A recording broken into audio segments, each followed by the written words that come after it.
আজকে এমন একটি কাণ্ড নিয়ে কথা বলবো যা শুনে আপনার রাগ লাগবে, কষ্ট লাগবে।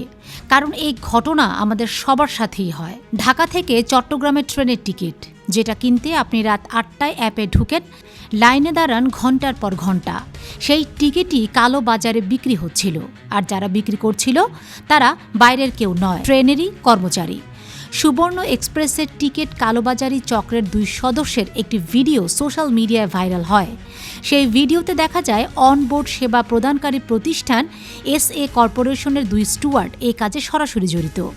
প্রাথমিক অনুসন্ধানে ভিডিওটির সত্যতা প্রমাণিত হয়। স্টুয়ার্ড মিনহাজুল ও ইমরানের সংশ্লিষ্টতা সন্দেহাতীতভাবে প্রমাণিত হওয়ায় তাদের চাকরি থেকে স্থায়ীভাবে বরখাস্ত করা হয়েছে। শুধু বরখাস্তই নয়, এসএ কর্পোরেশনকে ৭৫০০ টাকা জরিমানা করা হয়েছে এবং ২৪শে মার্চের মধ্যে বিস্তারিত ব্যাখ্যা দিতে বলা হয়েছে। কিন্তু এখানে একটাই প্রশ্ন, মাত্র ৭৫০০ টাকা জরিমানা? এই টাকায় কি তাদের কিছু যায় আসে?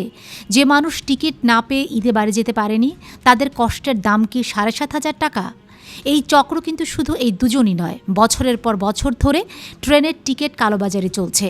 ঈদের সময় টিকিট পাওয়া যায় না, অথচ দালালদের কাছে টাকা দিলে মুহূর্তেই পাওয়া যায়। এই সিস্টেম কে চালু রেখেছে?